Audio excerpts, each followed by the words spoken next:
Oke, halo sahabat Nova sekalian. Selamat datang untuk para peserta ngopi bareng Nova di rumah. Nah, mungkin kalau biasanya atau kalau mungkin udah pernah ngeliat YouTube channel Tablet Nova, kita ada tuh sesi ngopi bareng, cuman yang spesial untuk sore hari ini kita ngadain ngopi bareng Nova di rumah masing-masing dulu ya, sahabat Nova sekalian. Nah, perkenalkan, saya Dionisia Mayarintani atau nanti bisa dipanggil Mayang. Saya akan memandu jalannya kegiatan ngopi bareng Nova di rumah pada kesempatan sore hari ini. Aku pengen nyapa dulu semuanya nih. Apa kabar semuanya? Dan aku lihat sih peserta yang mendaftar itu dari ujung Indonesia ke ujung Indonesia yang lain loh. Ada dari Jakarta, ada dari Bandung, ada dari Depok, Bekasi, Jogja, Makassar, Padang, Garut, Pekalongan, Medan, dan mungkin yang belum aku sebut boleh langsung komen juga ya di chatroom. Kira-kira dari mana aja sih ini partisipan sore hari ini? Sekitar beberapa minggu terakhir ya kita itu melakukan karantina diri di rumah, melakukan distancing. Nah mungkin kita nggak bisa pungkiri beberapa minggu di rumah kita udah mulai merasa bosan, mulai merasa panik, udah bingung ngapain lagi. Ya. Nah, selain itu mungkin juga ada yang ngerasa pegel-pegel kali ya, karena posisi duduk kita itu nggak senyaman saat kerja di kantor. Nah, pas banget pada kesempatan ngopi bareng kali ini, kita akan membahas gimana sih caranya untuk tetap happy selama karantina dan gimana caranya mengusir stres dan pegal dengan berolahraga. Nah, selanjutnya sebelum kita panggilkan narasumber kita sore hari ini, dan pastinya narasumber kita sore hari ini pas banget lah, cocok banget dengan obrolan kita, cocok banget dengan topik bahasan kita sore hari ini. Saya akan bacakan dulu profilnya. Mungkin udah pada tahu semuanya ya, narasumber sore hari ini adalah Dr. Sofia, spesialis kedokteran olahraga. Beliau adalah dokter spesialis kedokteran olahraga dengan pengalaman di bidang olahraga prestasi dan olahraga masyarakat, serta promosi gaya hidup sehat. Saat ini Dr. Sofia berperan sebagai direktur medis sekaligus dokter spesialis olahraga di Royal Sports Performance Center, klinik olahraga di Mall Senayan City, Jakarta Selatan. Ia juga merupakan anggota tim dokter olahraga di program pembinaan olahraga prestasi berkelanjutan di DKI Jakarta dan menangani atlet-atlet dengan usia di bawah 15 tahun. Nah, aku baru bacain profilnya sedikit aja, secuplik aja itu udah ketahuan banget nih, berarti emang pas banget sore hari ini buat yang ngerasa pegel selama karantina, ngerasa udah bingung mau ngapain, udah bingung aktivitas fisik apa sih yang bisa kita lakukan saat melakukan work from home, siap-siap dan wajib nanya, mumpung ada kesempatan nanya dengan Dr. Sofia. Kemudian aku juga akan bacain pekerjaan Dr. Sofia saat ini adalah Direktur Medis dan Spesialis Kedokteran Olahraga di Klinik Royal Sports Performance Center, mulai dari Juli 2019 hingga sekarang. Kemudian beliau juga adalah dokter konsultan di program pembinaan olahraga prestasi berkelanjutan DKI Jakarta pada Juli 2019 hingga sekarang. Nah, riwayat pendidikan dari Dr. Sofia adalah pertama pendidikan dokter umum Fakultas Kedokteran Universitas Airlangga Surabaya pada 2002 hingga 2008, yang kemudian dilanjutkan dengan pendidikan dokter spesialis kedokteran olahraga Universitas Indonesia pada 2009 hingga 2015. Nah, baik itu tadi profil dari narasumber kita, Dr. Sofia. Untuk selanjutnya, materi akan langsung disampaikan oleh Dr. Sofia. Jadi, Dr. Sofia, mari boleh di-unmute. Halo. Halo, Dr. Sofia. Selamat sore. Udah kelihatan ceria banget nih ya, Dok. Meskipun udah sore tapi tetap semangat ya. Mungkin di tempat teman-teman hujan deras tapi tetap semangat kerja work from home. Iya betul banget ya Dok. Apalagi sekarang udah hari pertama masa puasa ya buat teman-teman yang menjalankan ya Dok. Jadi harus tetap semangat. Betul. Oke, kita langsung aja kali ya untuk menghemat waktu supaya teman-teman bisa kemudian lebih banyak tanya jawab ya. Oke. Oke. Ya boleh Dok, silakan Dok. screen share dulu sebentar ya. Oke, baiklah. Nah, sebelum kita masuk ke materi, mungkin dari teman-teman ada yang saat ini merasa cemas, mudah emosi, rasanya nggak tenang, atau sulit tidur bahkan, atau motivasinya rendah, marah terus-terusan, agresif. Mungkin sekilas bisa tulis di chat box siapa aja yang saat ini merasakan gejala-gejala tertentu. Gejala-gejalanya bisa ditulis nih yang dari box ini nih. Kayaknya kalau aku semua. Iya, jadi stres itu bisa bermanifestasi dalam banyak bentuk ya. Bisa gejala emosional dan bisa juga gejala fisik. Bentuk dari gejala-gejala emosional yang timbul akibat stres bisa dari cemas, mudah emosi, agresif, marah berkepanjangan, sampai motivasi rendah atau malas berlebihan atau sulit bangun. Jadi sulit bangun tuh bukan cuma masalah ternyata kita kurang tidur ya. Kok rasanya cukup tidurnya tapi kok bolak-balik rasanya susah banget bangun. Jangan-jangan itu sebenarnya gejala emosional dari stres. Nah, selain gejala emosional dari stres, sebenarnya stres ini juga bermanifestasi dalam bentuk gejala fisik. Jadi, stres itu bukan hanya dari gejala emosional. Jadi, selain gejala emosional dan fisik, kita tahu bahwa sebenarnya untuk mencegah terjadi stres itu adalah salah satunya dengan gaya hidup sehat. Nah, gaya hidup sehat meskipun sekarang nih yang kita akan bicarakan adalah olahraga, tapi sebenarnya olahraga itu hanya satu dari sekian banyak aspek. Apa aja sih sebenarnya? Ada tidur berkualitas, ada nutrisi yang seimbang, dan juga tentunya memanage stres atau menangani stres dengan baik, atau bahkan menghindari stres berlebih sehingga sehat jiwa dan mental. Nah, sebelum kita bicara soal olahraga seperti apa yang harus kita lakukan, kita pertama-tama harus menyamakan persepsi apa yang kita maksud dengan olahraga. Karena banyak juga yang nanya, dok saya udah cuci baju, saya udah bersih-bersih rumah, jadi saya nggak perlu olahraga lagi dong, udah cukup sehat dong. Nah jawabannya tidak, karena tidak. Aktivitas fisik dan olahraga itu adalah dua hal yang berbeda. Aktivitas fisik itu semua gerakan tubuh yang kita lakukan sehari-hari yang membutuhkan energi. Jadi entah itu jalan kaki di dalam rumah atau cuci baju, nah itu masuk ke dalam aktivitas fisik. Ya, jadi ini udah ada yang nulis nih, itu beda ya. Jadi aktivitas fisik dan olahraga itu berbeda. Dan penting untuk tetap melakukan olahraga karena yang punya manfaat kesehatan yang bisa kita ukur dan punya manfaat untuk kebugaran itu adalah yang olahraga. Sementara yang aktivitas fisik bukannya nggak bermanfaat, memang bermanfaat juga, tapi letak dari manfaatnya adalah karena dia mengurangi perilaku yang tidak aktif atau sedentary behavior. Ini yang ketiga yang seringkali tidak kita bahas karena ternyata kalau kita terlalu banyak duduk menurut WHO justru berbahaya. Too much sitting will kill you. Nah, jadi sebenarnya manfaat dari aktivitas fisik di sini adalah mengurangi perilaku tidak aktif atau jumlah waktu di mana kita duduk. Dan terutama kalau kita work from home nih kan, yang ada semua meetingnya di depan laptop ya kan. Jadi dari jam 9 sampai jam 5 bisa-bisa teman-teman nggak berdiri sama sekali. Nah, ini adalah salah satu kesalahan paling fatal karena harusnya kita tetap aktif meskipun kita work from home. Nah, tadi bicara soal manfaat olahraga, ada dari sisi kesehatan dan ada dari sisi kebugaran. Nah, sisi kesehatannya adalah kita bahkan bisa mengurangi risiko penyakit jantung sebanyak 40%, dapat mengurangi angka kejadian diabetes sebanyak separuh atau 50%. Nah, untuk teman-teman yang stres yang tadi kita bicara nih, aduh kok gejala-gejala stresnya kok udah mulai muncul ya gitu.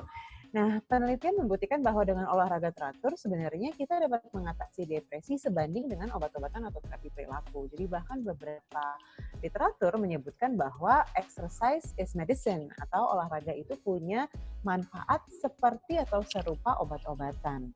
Jadi jangan pernah memakai alasan lagi nih bahwa saya udah beraktivitas fisik, saya udah bersih-bersih rumah, jadi udah nggak perlu lagi olahraga. Salah ya, harus tetap olahraga. Karena selain manfaat kesehatan itu juga ada manfaat kebugaran. Nah, buat yang mengeluh pegel-pegel tuh tadi, yang mengeluh, aduh kok lehernya sekarang gampang banget pegel, gampang banget sakit, atau tidur juga nggak enak, atau kram bangun pas tidur karena kram. Nah, manfaat olahraga bagi kebugaran ini sebenarnya banyak. Terutama, nah yang di-highlight kuning nih, fleksibilitas membaik, otot lebih kuat, stamina dan endurance meningkat. Jadi otomatis aktivitas fisik selama sehari-hari jadi lebih efektif, lebih efisien, dan keluhan fisik kita semakin berkurang. Nah, selain itu, Yang mungkin kita nggak lihat adalah efek dari senyawa atau efek yang ada di dalam darah yang bentuknya dari hormon. Ketika kita melakukan olahraga secara teratur, hormon kortisol atau hormon stres kita itu menurun seiring dengan menurunnya hormon adrenalin. Dan selain itu, hormon endorfin produksinya naik. Ini hanya terjadi kalau kita melakukan olahraga secara teratur ya. Waktu kita melakukan olahraga hanya sekali-sekali, setelah naik dia akan dengan mudah turun lagi. Tapi kalau kita melakukan secara teratur, jadi akhirnya efek ini bisa lebih lama. Nah, kalau misalkan terjadi peningkatan produksi endorfin, ini bisa menjadi painkiller alami. Nah, buat teman-teman yang sering sakit kepala karena stres nih, sebenarnya hormon endorfin ini akan membantu mengatasi nyeri kepala atau sakit kepala dan menaikkan mood. Nah, kemudian yang berikutnya adalah seiring kita melakukan olahraga, sebenarnya itu juga serupa seperti meditasi. Mungkin untuk teman-teman yang saat ini mengenal konsep bahwa kalau di meditasi kita fokus pada pernafasan atau fokus pada breathing. Nah, ketika kita melakukan olahraga, sebenarnya juga fokus pada satu hal, yaitu pada tantangan fisik yang harus kita lakukan atau kegiatan yang dilakukan atau gerakan yang dilakukan selama olahraga. Ini yang kita sebut meditation in motion. Jadi ketika kita fokus pada tantangan fisik yang dilakukan, maka pikiran kita atau mindset kita tidak bercabang dan menjadi lebih mudah untuk fokus, lebih mudah untuk stabilisasi mood, dan efek jangka panjangnya adalah memperbaiki pola tidur, meningkatkan energi, dan sebagainya. Nah, kalau udah tahu nih, oke dok, saya udah tahu saya akan mulai olahraga. Udah cukup ya, olahraga aja cukup ya dok? Nah, sayangnya tidak. Tetap harus melakukan aktivitas fisik dan olahraga. Kenapa? Karena yang tadi dibilang bahwa aktivitas fisik ini sebenarnya punya manfaat. Cuman berbeda dengan olahraga, memang manfaat ini tidak kita hitung atau kita ukur. Manfaat yang didapat dari aktivitas fisik adalah karena kita menurunkan perilaku sedentary. Sebagai contoh nih, ada penelitian yang meneliti berbagai macam populasi. Yang kita lihat ini kita wakilkan populasi satu dengan Pak Jo. Bandingkan Pak Jo, Pak Kim, sama Pak Mike. Si Pak Jo, Pak Kim, sama Mike ini sama-sama melakukan olahraga secara teratur sekali seminggu. Nih, kelihatan ya dari sekali sehari. Jadi kelihatan dari jam yang warna hijau ini, porsi yang warna hijau ini adalah olahraga. Si Pak Jo sepedaan, si Bu Kim nge-gym, si Pak Mike main sepak bola 1 jam dalam sehari. Nah, yang kuning atau kolom kuning ini adalah kolom yang melakukan aktivitas fisik. Jadi bukan olahraga, tapi jalan kaki, bersih-bersih rumah, kemudian berkebun, kemudian jalan kaki juga lagi ya, misalkan dari kantor ke rumah dan sebagainya gitu. Nah, yang diwakilkan oleh kolom kuning ini kelihatan bahwa semakin banyak kolom kuning, yang berkurang adalah kolom abu-abu. Sementara kolom abu-abu ini adalah aktivitas fisik yang banyak duduk. Nah, jadi kelihatan bahwa semakin banyak kita melakukan aktivitas fisik, kemudian waktu tidak aktifnya makin sedikit, risiko kankernya makin kecil.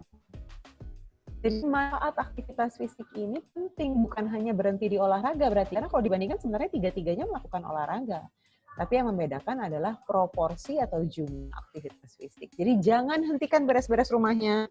Kalau selesai dari masa pandemi rumahnya masih berantakan, berarti kurang baik. Kurang rajin ya dok ya. Beres-beres rumah, harus tetap aktif di rumah, tapi tambahkan olahraganya setiap hari. Nah, kenapa sih kita nggak boleh banyak duduk? Kenapa dibilang too much sitting will kill you? Karena kalau kita duduk lama, otot-otot besar tubuh, jadi punggung, paha, jadi otot-otot yang seharusnya menyangga berat badan kita nih, itu tidak digunakan. Karena yang menyangga berat badan kita apa? Kursi.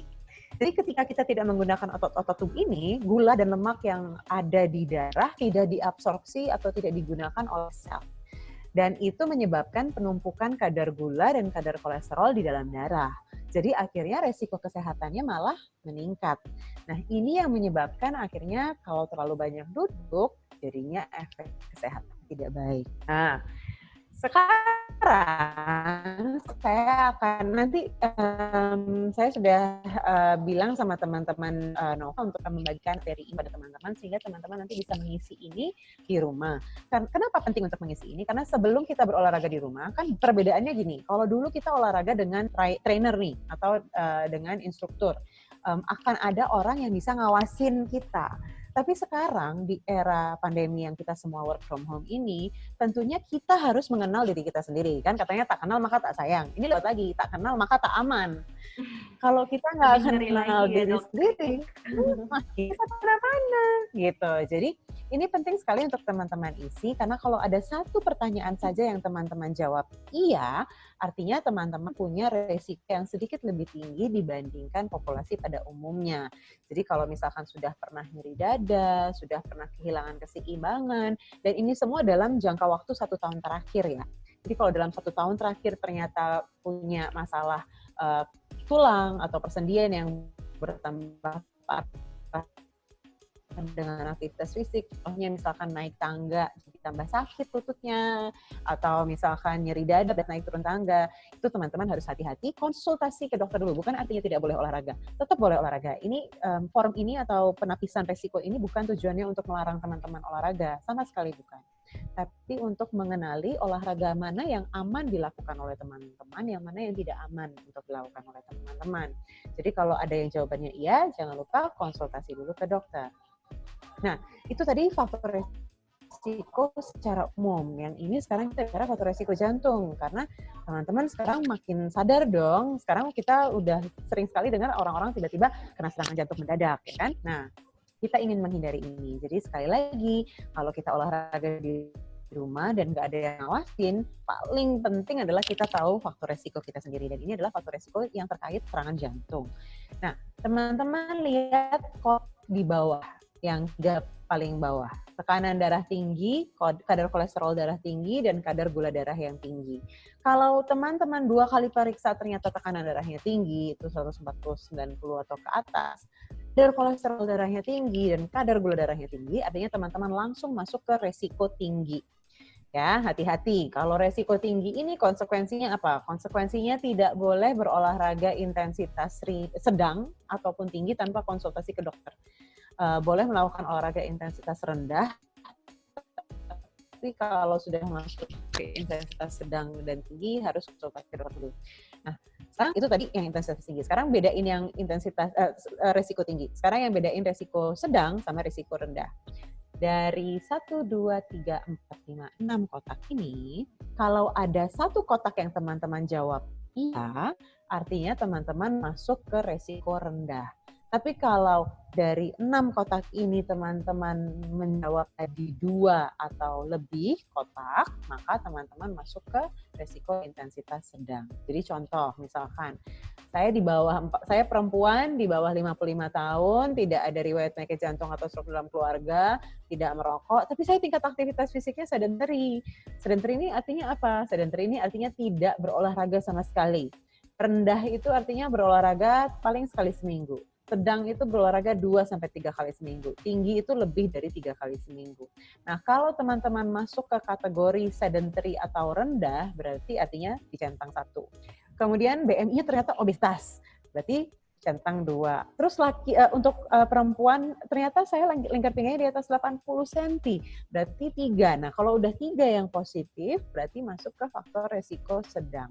Kalau hanya 1, misalkan saya nggak obesitas, lingkar pinggang saya normal, tidak merokok, usia masih di bawah 55 tahun, tidak ada riwayat penyakit jantung, stroke, tapi saya belum mulai olahraga, berarti risiko rendah. Nah, ini teman-teman ingat, karena nanti kita akan bahas rekomendasi olahraga yang akan sesuai dengan risiko kesehatan masing-masing. Nah, kalau kita bicara soal rekomendasi olahraga pada orang sehat, yang kategorinya adalah intensitas ringan nih. Harus melakukan, intensitas ringan, risiko rendah. Nah, untuk teman-teman yang berada di kategori risiko rendah atau risiko kecil, harus melakukan 2 tipe olahraga. Olahraga aerobik dan olahraga kekuatan otot. Olahraga aerobik itu contohnya apa? Jogging, lari, sepeda, berenang, lompat tali. Nah, jadi intinya olahraga aerobik ini adalah olahraga yang meningkatkan denyut nadi atau denyut jantung kita. Entah itu dengan lari, jogging, sepeda, jalan di tempat, lari di tempat, lompat tali, high knees, dan sebagainya. Sementara olahraga kekuatan otot ini nggak melulu pakai alat. Jadi kalau teman-teman berpikir bahwa, waduh saya nggak bisa olahraga kekuatan otot dong, karena saya nggak punya beban. Olahraga kekuatan otot itu nggak selalu pakai beban. Olahraga kekuatan otot itu bisa sesederhana sit up dan push up. Bisa sesederhana squat, lunges, planking. Itu sudah termasuk olahraga kekuatan otot. Jadi hanya bermodalkan matras yoga, sebenarnya teman-teman sudah bisa melakukan olahraga kekuatan otot. Nah, durasinya berapa lama? Intensitasnya berapa lama? Nah, ini yang membedakan antara resiko rendah, sedang, dan tinggi. Untuk teman-teman yang resiko rendah, teman-teman bisa pilih mau olahraga aerobiknya intensitasnya sedang atau intensitasnya tinggi. Kalau intensitasnya sedang, konsekuensinya adalah durasinya harus lama. Jadi olahraga aerobik yang intensitas sedang itu harus mencapai minimal 150 menit seminggu, yang bisa dibagi menjadi 30 menit 5 kali seminggu, atau 40 menit 4 kali seminggu, atau 50 menit 3 kali seminggu, tergantung teman-teman maunya gimana, atau luang waktu gimana. Nah, tapi untuk teman-teman yang resiko rendah bisa memilih, aduh saya nggak mau intensitas sedang nih, saya gampang bosen, saya mau yang agak ambisius, saya mau intensitas tinggi, boleh. Untuk teman-teman yang resikonya rendah, boleh intensitas tinggi. Jadi high intensity interval training, atau Zumba intensitasnya tinggi dan high impact, dan konsekuensinya adalah durasinya jadi lebih pendek. Totalnya 75 menit seminggu. Bisa dibagi dalam 5 kali seminggu masing-masing 15 menit atau 3 kali seminggu masing-masing 25 menit. Jangan berhenti di sini, tambahin olahraga kekuatan otot 2 kali seminggu di hari yang tidak berturutan. Supaya ototnya sempat mengalami recovery atau bisa istirahat sesudah melakukan olahraga kekuatan otot. Nah, jadi kalau teman-teman ternyata resiko sedang. Nah, kalau resikonya sedang, sebaiknya jangan melakukan olahraga intensitas tinggi sebelum konsultasi dengan dokter. Jadi untuk teman-teman yang resikonya sedang, main di intensitas sedang aja dulu nih aerobiknya, dan tetap melakukan olahraga kekuatan otot. Jadi tetap 2 olahraga itu tetap harus dilakukan. Cara ngukur intensitas. Contoh, sekarang udah tahu nih intensitasnya harus bagaimana cara mengukur intensitas ini. Cara mengukur intensitas ini sebenarnya cara paling gampang adalah dengan talk test atau tes bicara. Kalau kita masih bisa berbicara, tapi tidak dapat bernyanyi. Jadi untuk teman-teman yang bingung, yang mana nih masuk intensitas sedang, yang mana yang masuk intensitas rendah gitu ya. Cara paling gampang mengukur adalah dengan talk test atau tes bicara. Jadi ketika olahraga, teman-teman berusaha untuk berbicara. Kalau misalkan masih bisa mengucapkan atau mengutarakan satu kalimat dalam satu nafas tanpa terengah-engah, berarti itu masuk ke intensitas sedang. Tapi udah nggak bisa nyanyi. Kalau masih bisa nyanyi, itu berarti masuk ke intensitas ringan. Jadi cara paling gampang adalah sambil olahraga, pasang earphone, terus dengerin lagu. Kalau misalkan pasang earphone dan bisa ngikutin lagunya, masih bisa nyanyi, berarti teman-teman olahraganya masih olahraga intensitas ringan. Jadi kalau misalkan udah nggak bisa nyanyi, nafasnya nggak ngejar nih untuk nyanyi, tapi masih bisa ngomong, berarti itu intensitas sedang. Cara paling gampang itu. Kenapa? Karena sebenarnya bisa aja nih kita kasih angka. Oke, patokannya skala kesulitannya dari angka 4 sampai 6, 1 sampai 10. Tapi permasalahan yang sering ditemui di lapangan apa? Teman-teman akhirnya sering nggak tahu nih batas nomor 10-nya di mana atau angka 1-nya di mana gitu. Apalagi kalau teman-teman baru mulai olahraga. Kalau baru mulai olahraga kan nggak tahu limitnya di mana. Jadi kalau kita sendiri nggak tahu limit maksimal kita di mana atau angka 10 kita di mana, sulit sekali untuk kemudian mengukur angka 5 atau 6-nya itu di mana. Jadi paling gampang adalah pakai talk test atau analogi paling gampang gini. Berjalan kaki itu intensitas rendah, jogging intensitas sedang, lari atau sprint intensitas tinggi gitu. Jadi analoginya seperti itu. Paling gampang ya pakai tes bicara itu tadi. Nah, untuk teman-teman yang untuk teman-teman yang suka men-challenge diri sendiri nih atau yang ambisius, biasanya kan prinsipnya adalah no pain no gain. Nah, di kasus pandemi ini tahan dulu ambisinya. Karena yang terjadi adalah bukan no pain no gain. Kalau ada pain, ada corona. Kenapa? Karena kalau kita melakukan intensitas olahraga yang terlampau tinggi untuk resiko infeksi atau resiko terkena penyakit jadi lebih tinggi. Ini seperti kurva yang ditampilkan di dalam slide ini ya. Jadi kalau misalkan kita sedentary atau tidak aktif atau tidak berolahraga sama sekali, resiko infeksinya sedang, kelihatan ya. Nah, tapi kalau kita mulai berolahraga dengan intensitas yang sedang, resiko infeksinya turun. Jadi resiko kita sakit jadi sangat kecil. Tapi kalau kita terlampau tinggi intensitas olahraganya, maka resiko infeksi atau resiko sakitnya menjadi lebih tinggi lagi. Jadi hindari intensitas tinggi, terutama kalau teman-teman baru mulai olahraga. Apalagi sekarang kan masuk bulan puasa. Dan yang paling penting adalah lakukan olahraga dengan intensitas sedang supaya resiko infeksinya rendah. Dan untuk teman-teman yang mager dan kaum rebahan nih, nah udah nggak ada lagi tunjuk jari. Udah nggak ada lagi alasan bahwa nggak mau bergerak, karena sekarang udah kelihatan nih kalau kita nggak bergerak, resiko infeksinya lebih tinggi dibandingkan kalau kita melakukan olahraga yang intensitasnya sedang. Kenapa sih? Ini karena respon imun sesudah kita selesai melakukan olahraga. Karena kalau kita melakukan olahraga, sirkulasi darah lebih bagus, sel imun bekerja lebih aktif, sehingga kemudian tubuh kita bisa memerangi virus atau bakteri dengan lebih efektif. Nah, jadi ini kesimpulannya ya. Kesimpulannya frekuensinya 3-5 kali seminggu dengan intensitas sedang, gunakan tes bicara. Waktunya tergantung kondisi masing-masing teman-teman. Boleh cuma 30 menit setiap hari, itu aja udah dapat 150 menit dalam seminggu. Atau kalau mau bisa sampai 1 jam dalam sehari. Dan jangan lupa lakukan olahraga aerobik, olahraga kekuatan otot, dan juga latihan fleksibilitas sesederhana stretching. Ya, stretching itu sebaiknya dilakukan sebelum dan sesudah olahraga. Nah, itu tadi untuk pegal-pegalnya nih, nah kan? Untuk pegal-pegal, untuk meningkatkan imun kita olahraga. Tapi ada juga yang secara spesifik perlu kita lakukan untuk mengatasi stres. Latihan nafas atau latihan mengatur pola nafas secara pelan, teratur dan dalam, ini terbukti membantu kita untuk mengatasi stres berlebih. Nah, caranya gimana?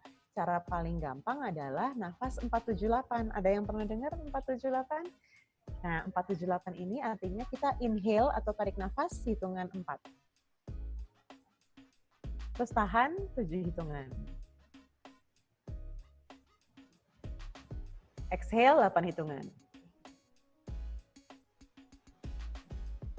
Nah, jadi 478 ini bermaksud untuk menyerupai pola nafas ketika kita sedang rileks.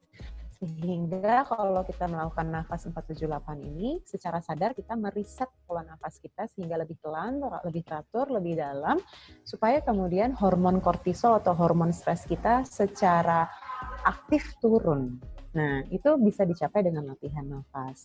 Ada juga yang mungkin kalau nggak cocok melakukan latihan nafas, mau mencoba meditasi, boleh.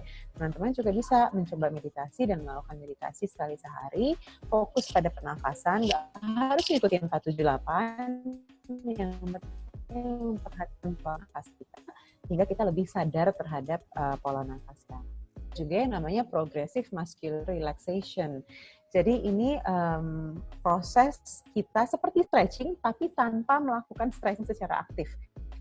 Jadi pakai matas yoga, kemudian kita posisinya bersila atau berbaring, dan kemudian kita berusaha yang kita kebanyakan duduk biasanya. Jadi keluhan yang timbul akibat sebenarnya kita capek duduk. Mungkin nggak sih duduk aja capek? Mungkin.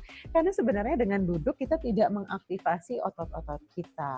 Dan ketika otot-otot kita nggak aktif, kita lebih mudah pegal. Jadi jangan-jangan sebenarnya posisi duduk kita kayak gini nih, foto ini nih. Ini sebenarnya foto duduk yang tidak bagus. Kenapa? Karena slouching. Jadi bahunya diangkat, kemudian lehernya dimajukan ke depan. Jadi ini akan membuat otot-otot lehernya jadi lebih kaku dan tegang. Banyak sekali teman-teman yang tidak menyadari bahwa sebenarnya bahkan ketika kita melihat HP, jadi secara otomatis bahunya ke depan, pandangannya turun ke bawah. Jadi akhirnya lehernya pun tegang. Nah, jadi pastikan ketika duduk antara kuping, bahu, dan panggul ada di satu garis lurus. Nah, jadi paling gampang kayak gini nih teman-teman. Antara kuping, bahu, dan panggul ada di satu garis lurus. Nah, itu yang sebenarnya postur duduk yang baik. Dan sebisa mungkin memang kurangi waktu duduk di depan layar dan rebahan. Jadi jadwalkan jeda duduk nih setiap 2-3 jam. Jadi meskipun teman-teman rapat seharian, tapi sempatkan sesudah selesai satu conference call, mau masuk ke conference call yang lain, berdiri dan stretching gitu. cuman 5-10 menit aja, setan kalau teman-teman jam makan siang. Nah, meskipun ini work from home, tetap jam makan siangnya harus berdiri, jalan kaki ke dapur, ambil makanan, siapkan makanan sendiri. Atau kalaupun nggak bisa masak, yang penting kan plating sendiri nih. Misalkan pesen GoFood ya, atau pesen makanan dari luar, yang penting kita beraktivitas atau berkegiatan. Dan sebisa mungkin dalam sehari pastikan tetap dapat 7.500 langkah. Nah, buat teman-teman yang alasannya, dok saya nggak bisa lari nih, nggak bisa lagi latihan kardio, mau lari di mana? Masa lari di rumah? Rumah kan kecil banget, rumah sempit banget. Kardio tuh nggak cuma lari loh. Meskipun opsi dari lari adalah, ya kalau teman-teman kangen banget sama lari keliling halaman sendiri bisa, lari keliling rumah atau ruangan, bahkan cuman ruangan 4x4 aja bisa. Tapi kalau teman-teman merasa, aduh nggak bisa, saya bosan banget dok, atau banyak banget barang di rumah saya, boleh, nggak apa-apa. Gantikan contohnya, cuman butuh 1x1 aja, pakai Trust Yoga, atau high knees, jadi kayak lari di tempat, atau kalau misalkan ada tangga di rumah, step up, naik turun tangga. Itu sudah bentuk kardio yang dapat dilakukan dengan mudah di rumah. Misalkan, dok saya lebih kangen lari daripada kangen pacar, saya lebih kangen lari daripada kangen makan gitu. Nah, jadi buat teman-teman yang mau lari di luar, boleh kalau rumahnya sepi. Jadi jangan sampai karena kangen lari terus malah harus berpergian jauh-jauh mencari lari. Boleh lari di luar asal itu di kompleks rumah dan kompleks rumahnya sepi. Nah, yang paling penting adalah jaga jarak. Kalau jaga jarak seperti aktivitas biasa kan kita cukup 1-2 meter. Tapi ketika kita berolahraga butuh jarak yang lebih jauh. Kenapa? Karena ketika kita olahraga nafas kita lebih cepat. Dan embun atau uap udara yang keluar biasanya lebih padat. Jadi kalau kita mau olahraga di luar, jaga jaraknya nggak cukup cuma 1-2 meter. Bisa 2-3, 4. Jadi bahkan jangan cuma 3 meter nih sebenarnya, harus 4-6 meter. Nah, itu tadi kurang diedit. 4-6 meter. Jadi kalau lari harus kasih jarak 4-6 meter. Dan kalau ketemu orang lain nggak boleh satu garis lurus. Harus langsung, kalau di depan saya ada orang, langsung geser ke samping. Nah, jadi dan perhatikan untuk tidak menyentuh apapun. Jadi kalau misalkan kita mau break antar larinya, jangan kemudian duduk dan mulai pegang-pegang hal-hal sekitar. Jadi kalau mau break ya udah berdiri aja dan tetap tidak menyentuh apapun atau menghindari physical contact. Dan yang paling penting adalah, itu kan kalau untuk lari ya 4-6 meter. Tapi kalau untuk sepeda lebih jauh lagi jaraknya, bisa 10-20 meter. Kenapa? Karena sepeda punya kecepatan dan punya angin. Nah, kita melawan angin, jadi ada angin dorongan ke belakang. Nah, jadi sebisa mungkin kalau misalkan kita sepedaan sama teman atau dengan orang gitu ya, atau kalau ketemu orang sepedaan, jaraknya ini harus bahkan 10-20 meter. Dan sekali lagi kalau bisa beda jalur, jangan di jalur yang sama. Nah, terus sudah selesai olahraga di luar rumah, mau masuk rumah, ada protokolnya. Nah, ini protokolnya saya ambil dari Jasa Marga, tapi teman-teman bisa lihat udah banyak rumah saat ini. Yang paling penting adalah buka sepatu di depan pintu sebelum masuk rumah. Semprotkan barang desinfektan ini bisa tidak. Kadang-kadang olahraga teman-teman nggak bawa apa-apa juga kan. Tapi yang penting buka sepatu, buang semua benda yang nggak dibutuhkan. Langsung cuci tangan, cuci kaki dengan sabun, buka pakaiannya, jangan duduk dulu tuh. Itu jangan duduk dulu. Apalagi kalau misalkan teman-teman merasa bahwa ketika keluar rumah menyentuh sesuatu, wajib banget jangan duduk, langsung mandi dan kamas dengan shampoo. Baru habis itu boleh duduk. Nah, sekarang ada fenomena baru.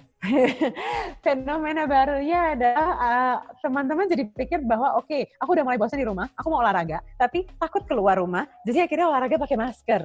Nah, jadi sebenarnya ini juga ada misinformasi ya gitu, karena memang masker itu wajib ketika kita pergi keluar rumah. Tapi kalau kita olahraga, masker itu sebenarnya menjadi penghalang untuk aliran udara yang masuk ke saluran pernafasan. Padahal kalau kita olahraga, kebutuhan oksigen lebih tinggi dibandingkan kalau kita beraktivitas fisik seperti biasa. Nah, jadi kalau kebutuhan oksigennya lebih tinggi, harusnya aliran udaranya lebih lancar. Tapi yang kita lakukan lakukan kalau kita pakai masker, aliran udaranya jadi terhambat karena disaring terlebih dahulu dan membuat udara di sisi pernafasan kita jadi lebih lembab. Jadi makin sulit untuk merasa udara itu terganti dengan panasnya. Idealnya olahraga itu tidak memakai masker. Tapi sayangnya ada beberapa kondisi di mana lebih baik pakai masker dibandingkan tidak, karena paling tidak efek buruknya di kita, bukan di orang lain gitu ya. Jadi kapan kita pakai masker, kapan kita nggak pakai masker ketika olahraga. Kalau kita tahu kita tidak akan ketemu orang, atau ketemu orang mungkin cuma 1-2 dan kita dapat jaga jarak sesuai dengan rekomendasi tadi, 4-6 meter atau 10-20 meter, nggak usah pakai masker. Olahraga tanpa masker. Tapi kalau kita tahu bahwa kita keluar akan berpotensi ketemu orang dan mungkin akan sulit untuk kita untuk jaga jarak, jadi yang harus dilakukan adalah pakai masker. Tapi kembali lagi, idealnya di olahraga di mana aja. Karena begitu sekalinya kita keluar rumah, ada banyak hal yang harus kita lakukan, mulai dari protokol masuk rumah dan sebagainya. Oke, sekarang untuk memberikan gambaran atau contoh seperti apa pola masuk ke resiko rendah, teman-teman bisa ambil dua-duanya. Mau ngegas boleh, mau santai juga boleh. Nah, tapi kalau teman-teman masuk ke resiko tinggi, jangan lihat yang ngegas, lihat yang santai aja. Tapi kalau teman merasa bahwa udah mulai ada keluhan, atau mulai olahraga, santuy aja teman-teman ya. 15-20 menit yoga di pagi hari, terus habis itu di sore hari 15-20 menit ikut aerobic class. Kemudian sore hari 15-20 menit ikut kelas Zumba atau kelas aerobik yang moderate intensity, yang intensitasnya tinggal ikutin aja kelas di YouTube atau panduan-panduan yang sekarang banyak sekali di online. Nah, sekarang kan kita di bulan puasa nih. Olahraga di bulan puasa tuh seperti apa sih tips and triknya? Sebenarnya kalau teman-teman sudah mulai olahraga sebelum bulan puasa, intensitas dan durasi itu tidak perlu diubah, bisa dipertahankan. Yang diubah hanya waktu olahraganya aja. Jadi olahraga sebaiknya sebelum sahur atau sebelum berbuka. Jadi 1 jam sebelum sahur atau 1-2 jam sebelum berbuka itu teman-teman olahraga. Nah, untuk intensitas dan durasi, kalau teman-teman merasa sebelumnya udah terbiasa olahraga, nggak usah mulai dari intensitas yang rendah, sedang, kemudian baru tambahkan intensitas tinggi. Olahraga yang paling penting selama bulan puasa adalah waktunya. Jadi waktunya dimulai sebelum sahur pas pagi hari ya, atau kalau di sore hari sebelum berbuka 1-2 jam. Kenapa? Supaya ketika teman-teman sudah selesai olahraga, kemudian bisa langsung melakukan hidrasi atau mengganti cairan tubuh yang hilang. Intensitas dan durasi olahraga tidak perlu diubah, bisa dipertahankan. Yang paling penting adalah tetap lakukan stretching selama sepanjang hari. Jadi setiap 2 jam, kalau perlu pasang alarm di HP. Setiap 2 jam atau setiap 3 jam, alarmnya akan bunyi supaya kita stretching sederhana 5-10 menit. Nah, sebelum olahraga, paling penting adalah lakukan pemanasan dan peregangan. Nah, yang mana yang lebih dulu? Yang lebih dulu dilakukan adalah pemanasan. Jadi, kita mau naikin dulu denyut jantungnya. Jadi, pemanasan itu bisa dengan jalan kaki di tempat, atau misalkan naik turun tangga sebentar aja, cuma 1-2 menit, untuk menaikkan denyut nadi, ya kan? Kemudian baru habis itu, kita lakukan stretching. Kenapa? Karena kalau misalkan kita langsung stretching, tubuh kita dingin. Sirkulasi belum banyak yang pergi ke ujung-ujung alat gerak atau ke tangan dan kaki. Sementara kalau kita kasih kardio ringan dulu 2 menit, 3 menit, begitu sirkulasinya udah sampai ke ujung-ujung, baru kemudian kita stretchingnya biasanya akan jauh lebih efektif. Nah, sebenarnya kita itu supaya imunitas kita oke meskipun kita saat ini sedang puasa dan di musim pandemi. Jadi jangan cuma ngomongin soal olahraga nih. Kita juga harus menjaga supaya tidur kita cukup dan berkualitas. Dan perhatikan supaya makan kita juga bergizi. Dan hindari stres berlebih dan minum air secukupnya. Ini kesimpulan, take home message adalah kalau mau sehat, mulai dari aktif dulu. Aktif pangkal sehat, baik itu fisik dan sebelum mulai berolahraga, teman-teman harus mengenali risiko dulu. Mulai aja dulu memang, mulai dari yang paling rendah, tapi start low, go slow. Jadi mulai dari yang paling rendah, ditingkatkan pelan-pelan, kemudian buat goal yang realistis. Kalau kita tahu kita belum pernah olahraga sama sekali, jangan terus secara ambisius mau melakukan olahraga langsung setiap hari. Mungkin mulai dulu dari 3 kali seminggu, habis 3 kali seminggu masing-masing setengah jam, baru habis itu tingkatkan jadi 4 kali seminggu atau 5 kali seminggu. Yang penting terjadwal. Jadi lakukan, teratur, terjadwal. Kalau perlu ajak orang rumah. Jadi sekalian ada yang nanyain kan, kalau misalkan olahraga sama anak-anak jadi lebih enak tentunya daripada sendirian. Olahraga sama anak-anak nggak perlu terlalu kaku loh. Bisa juga sambil main-main dikombinasikan dengan bermain dengan anak-anak. Mungkin sudah saatnya mengenalkan anak-anak dengan gobak sodor. Siapa yang masih Kenalkan kembali ya dok ya. Nah, dan itu seru banget loh itu. Banget. Dan paling penting adalah ya lakukan apa yang kita suka juga. Jangan kalau kita tahu bahwa kita nggak suka lari, terus kita paksain untuk olahraga lari gitu. Jadi kalau misalkan memang kita tahu kita nggak suka yang intensitasnya tinggi, ya mulai aja dengan intensitas rendah atau sedang dulu, atau mulai dengan yoga dulu. Apapun yang kita suka dulu. Nah, jadi kuncinya adalah tetap aktif supaya kita sehat dan terhindar dari stres dan pegal-pegal. Silahkan Mayang, saya serahkan kembali ke Mayang. Oke, terima kasih Dokter Sofia. Ini sangat insightful ya. Bahkan aku rasanya pengen ngeprint satu-satu nih dok, aku tempel di kamar nih, biar inget tips and tricksnya. Penting. Iya, karena mungkin kan kita cuma sekedar di rumah, nggak boleh keluar rumah. Nah, terus kita ngapain aja nih selama di rumah selain kerja, terus aktivitas rumah tangga lainnya gitu, kan? Nah, sahabat Nova ini kayaknya udah mulai ada beberapa pertanyaan ya di grup chatnya. Boleh silahkan kalau misal ada pertanyaan lain lagi, boleh disampaikan. Terus jangan lupa juga formatnya nama lengkap, domisili, dan pertanyaannya. Nah, mungkin aku pengen nanya duluan kali ya dok ya. Tadi kan udah dijelasin nih jenis olahraga yang ngegas sama yang santuy. Nah sebenarnya kapan sih kita boleh olahraga yang ngegas, kapan sih kita boleh olahraga yang santuy, atau boleh dikombinasikan, atau gimana tuh dok? Ya, jadi kalau misalkan kita mau olahraga yang ngegas, kita pastikan dulu bahwa resiko kesehatan kita rendah. Kalau kita mau ngegas, kita sebaiknya sudah pernah ya kan, ambisius langsung ngejar setinggi-tingginya, jangan. Jadi satu itu ya, pastikan bahwa kita sudah mulai olahraga. Yang kedua adalah pastikan resiko kesehatan kita tidak tinggi. Jadi kita tidak ada penyakit yang sudah kita ketahui.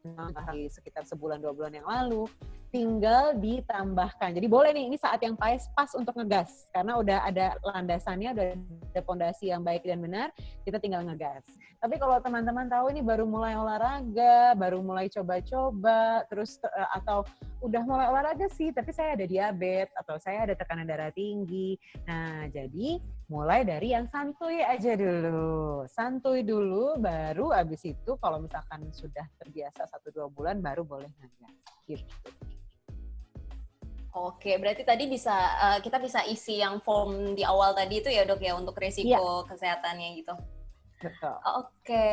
Oke dok, ini pertanyaan-pertanyaannya ini akan dibantu tim kami untuk mulai dirangkum. Silahkan langsung aja nih ya dok. Dari Adrianida Irma di Jogja. Wah, halo Jogja. Kak, saya terbiasa olahraga intensitas tinggi di luar rumah seperti kolam renang atau lapangan. Bagaimana cara supaya tetap bisa merasa badan kita yang biasa olahraga berat ini tetap bisa nyaman ketika merasa kurang gerak di rumah? Nah, gitu. Ya. Jadi Hai Adrianida Irma. Nah, sayangnya olahraga yang biasa kamu lakukan biasanya di luar ya. Pasti adaptasinya. Dan butuh kolam lagi, dok.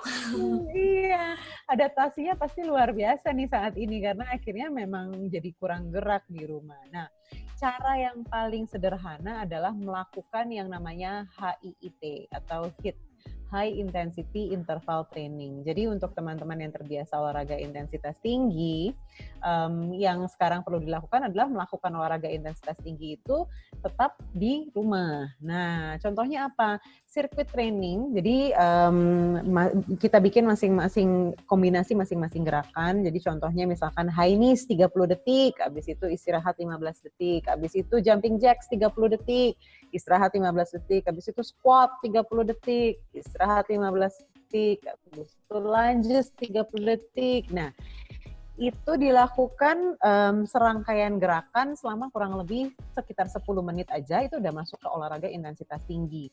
Jadi Irma bisa mencoba mencari, atau kalaupun nggak bisa merancang sendiri, bisa mulai mencari keywordnya adalah high intensity interval training.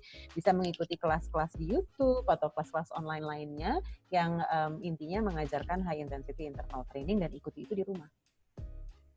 Oke, sebenarnya udah banyak rekomendasinya ya dok, kita tinggal pilih, cuman balik lagi ke kondisi tubuh ya, disesuaikan dengan resiko kesehatan ya dok ya. Betul, kalau ngelihat dari Irma biasanya udah olahraga intensitas tinggi sih harusnya lebih aman sih jadi.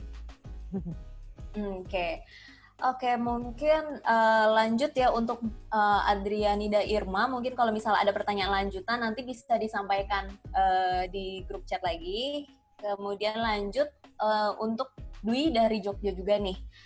Mau tanya, selama Ramadan ini lebih baik olahraga atau aktivitas fisik sebelum waktu buka atau malam hari? Terima kasih. Tadi udah terjawab ya? Iya, betul. Dok, di slide. Jadi selama Ramadan ini memang lebih baik olahraga atau aktivitas fisik sebelum buka. Jadi 1 jam sampai 2 jam sebelum buka.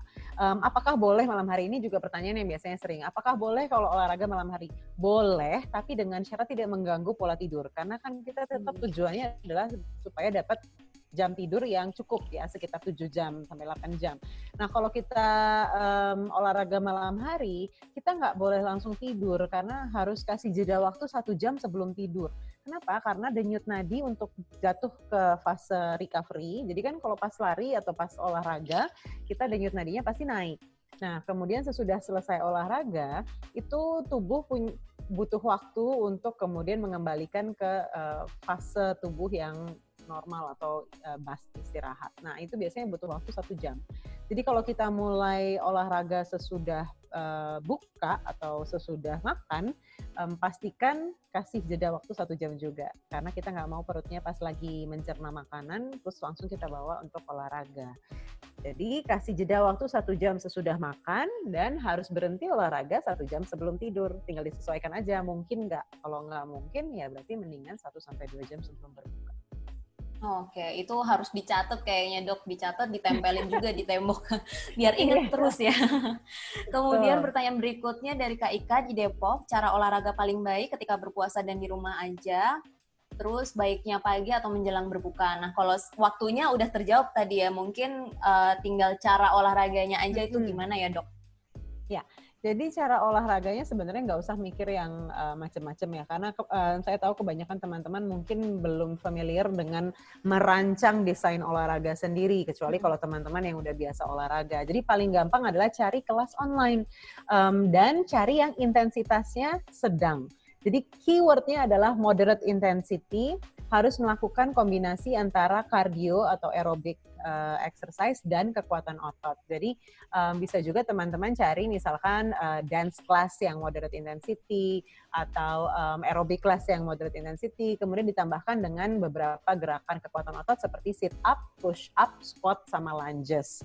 Jadi itu secara sederhana olahraga yang harus dilakukan. Kalau mau ikut yoga dulu, boleh loh. Jadi kalau misalkan coba-coba dulu, oke, ikut yoga dulu, cari kelas yoga online yang 30 menit. Untuk yang beginner ya pastinya ya dok ya, jangan langsung yang berat ya. Jangan tiba-tiba coba acro yoga ya, padahal malah justru bisa membahayakan tubuh sendiri gitu kan ya dok ya. Betul. Oke, lanjut ke pertanyaan berikutnya dari Kanisa di Bandung. Ada efek negatifkah untuk terlalu banyak olahraga dok? Ya, untuk terlalu banyak olahraga. Ketika kita terlalu banyak olahraga, tentunya ada efek negatifnya. Efek negatifnya adalah biasanya yaitu kurva yang tadi kita lihat, bahwa kalau misalkan kita olahraga terlalu tinggi intensitasnya dan durasinya terlalu panjang, biasanya yang terjadi adalah kita jadi gampang sakit. Tubuh kita bukan malah jadi lebih kuat atau lebih sehat atau lebih bugar, tapi malah jadi lebih lemah dan lebih mudah untuk terinfeksi. Jadi di saat-saat seperti ini ya, yang kita semua sebenarnya pengen sehat, sebaiknya memang olahraganya jangan terlalu ambisius. Olahraga intensitas sedang aja, dan mulai dari 30 menit setiap hari. Dan kalau misalkan kemarin olahraga nih, terus hari ini bangun pegel-pegel banget, itu wajar. Tapi jangan dipaksa untuk olahraga lagi. Tunggu dulu sampai dia agak mereda sambil tetap stretching. Jadi kalau teman-teman merasa bahwa, wah pegelnya bangun-bangun kok nggak hilang ya dok, wajar. Tapi jangan dibawa tidur lagi, atau jangan dibawa tiduran, tapi dibawa stretching. Nah, stretching, gerakan-gerakan atau otot-otot yang teman-teman rasa pegal itu akan membantu supaya rasa pegal itu cepat hilang. Dan kemudian besoknya sudah bisa mulai beraktivitas atau berolahraga lagi. Oke, itu penyakit sih itu tadi dok, ngerasa pegel dikit, terus udah capek, takut mau lanjut, jadi mendingan stretching aja ya dok ya. Betul. Oke, nomor 5 ya. Oke, dari Kausen dari Jepara, wah dari Jepara juga ada loh. Mau bertanya, kalau misal keluarga ada riwayat seperti penyakit jantung, stroke, atau diabetes, cara agar potensi penurunannya rendah gimana dok? Aktivitas pola makan gimana? Makasih. Ya, jadi untuk Husen, hai Jepara. Jadi untuk riwayat keluarga yang sudah ada penyakit jantung atau stroke atau diabetes, yang paling sederhana adalah kita harus mulai menerapkan gaya hidup sehat tadi. Jadi bukan cuma olahraga ya, tapi olahraga teratur, makan yang gizinya seimbang, hindari lemak berlebih ya kan, dan harus ada karbohidrat, protein, dan serat. Dan yang paling penting tidur juga harus cukup berkualitas. Jadi kalau bingung, cara paling sederhana adalah coba kurangi gula dan lemak. Nah, apalagi di musim puasa ini biasanya kita berbuka dengan yang manis-manis ya. Harus gula, justru buka dengan yang manis. Bisa dengan buah kurma, bisa dengan buah-buahan. Buah-buahnya jangan ditambahin sirup lagi jadi es buah. Nah, tapi dengan manisnya buah aja udah cukup. Kita kurangin misalkan minum teh biasanya pakai gula atau dalgona coffee. Itu yang lagi hits nih. Gulanya juga 2 sendok ya. itu gulanya tinggi juga gitu. Jadi coba mulai dari yang paling sederhana aja, batasi konsumsi gula dan lemak. Biasanya itu akan sangat mempengaruhi kualitas pola makan kita. Dan kalau untuk dari olahraganya, paling gampang adalah ya lakukan kelas yang tersedia di YouTube atau online sebanyak 30 menit sehari. Mulai dari itu aja dulu, nanti yang lainnya bisa mengikuti. Oke, berarti yang kita tonton di YouTube, yang kita ikutin dari YouTube tuh jangan cuman yang makan aja ya dok ya, tapi kelas online olahraga ya. Dalgona coffee. Jangan cuma yang mukbang ya dok ya. Iya. Oke, dari Kak Ika di Depok. Ini yang tadi ya, melanjutkan pertanyaan. Pola tidur selama puasa kan berubah dok. Bangun dini hari nyiapin menu sahur, tidur kemalaman karena terawehan. Terus gimana baiknya dok? Ya, nah jadi biasanya kalau kayak gini, kesempatan paling gampang adalah sebelum buka. Jadi karena kalau misalkan sahur kan pasti bangun udah, aduh biasanya mepet-mepet sama sahur ya kan, terus udah terlalu sempit lah waktunya untuk harus nyiapin sahur dan olahraga. Tapi kalau tidur kemalaman terus nanti mau olahraga nggak bisa tidur karena ada taraweh dan segala macam. Jadi paling gampang adalah sebelum buka. Memang konsekuensinya adalah berarti kalau gitu, kalau kita masak untuk menu buka harus masak sebelumnya. Jadi masak dulu baru olahraga atau olahraga dulu baru masak gitu. Tapi yang paling gampang adalah pepetin dengan kita mulai persiapan berbuka. Jadi di tengah-tengah hari ya, bukan di tengah-tengah hari sih ya, tetap di sore hari jatuhnya, tetap sore hari, cuman kita sediakan waktu yang lebih sehingga kita masih tetap bisa menyiapkan menu berbuka dan kita sempat untuk olahraga. Kalau misalkan malaman, soalnya takutnya malah tidurnya yang kurang. Oke. Oh, kayaknya aku lihat chatnya nih, kayaknya maksudnya buat mengatur pola tidurnya. Oh, maksudnya buat pola tidurnya. Ya, pola tidurnya memang pasti berubah sih. Yang penting gini aja, kalau misalkan tidak bisa mendapatkan 7 jam, nah ini mitos ya, bahwa 7 jam sampai 8 jam itu harus dalam satu kali tidur. Itu sebenarnya nggak perlu. Kalau bisa dalam satu kali tidur dapat 7 jam, 8 jam, oke. Tapi kalau nggak memungkinkan, bisa dipecah kok. Jadi misalkan kita dapat tidurnya cuma 5 jam atau 6 jam di malam hari. Tapi kalau bisa sempatkan ada nap time atau tidur siang atau nanti dilanjutkan lagi tidurnya ditambahin sekitar 1-2 jam. Itu boleh sebenarnya.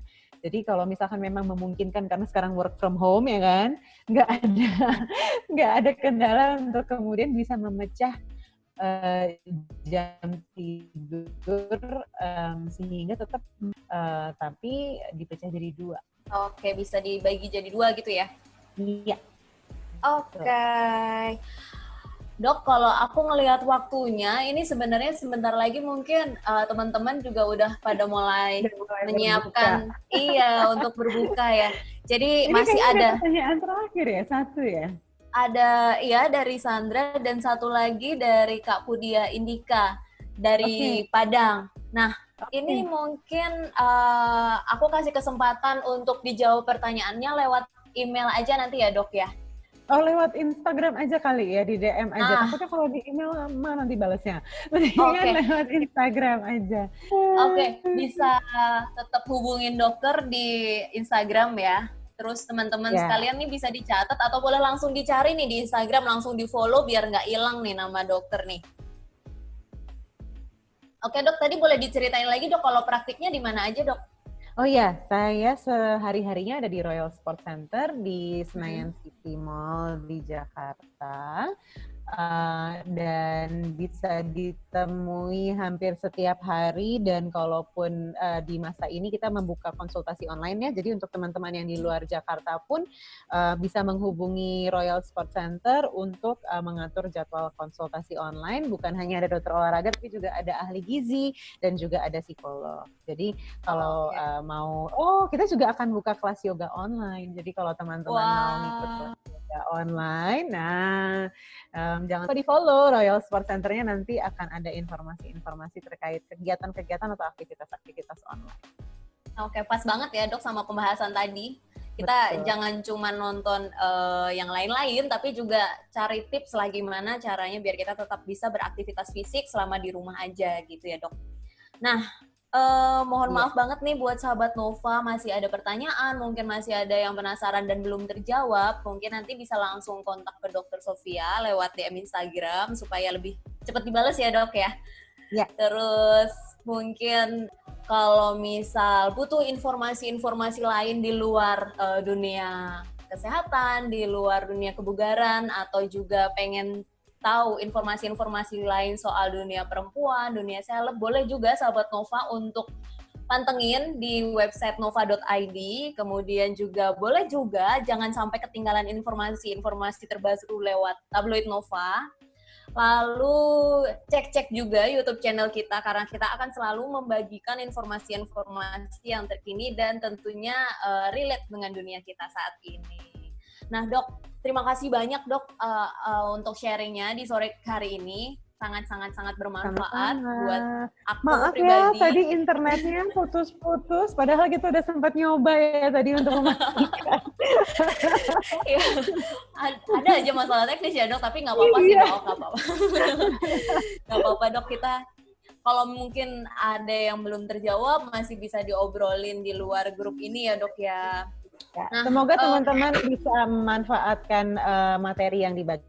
Oke. Nah, sebelum saya tutup, Saya mau mohon kesediaan dari sahabat Nova, partisipan yang udah ada di Ngopi Bareng Nova di kesempatan sore ini untuk mengisi survei indeks kepuasan Ngopi Bareng Nova di rumah, tetap happy selama karantina, usir stres dan pegal. Udah dikirim di grup chat, boleh langsung nanti di copy, terus di paste, langsung diklik aja, dan survei bisa diisi supaya nanti kita bisa bikin sesi Ngopi Bareng Nova yang lain yang lebih seru dan juga bermanfaat. Waktunya udah habis nih, Dok.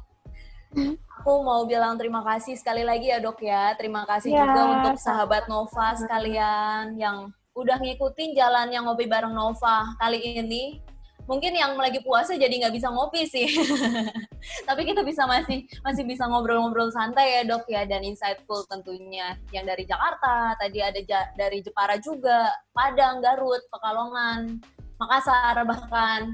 Terima kasih sekali lagi untuk partisipasinya hari ini, dan saya Mayang dan beserta Dr. Sofia kami undur diri. Terima kasih teman-teman. Terima kasih dan sahabat semuanya. Nova sekalian. Selamat berbuka. Selamat berbuka juga dan stay healthy ya semuanya.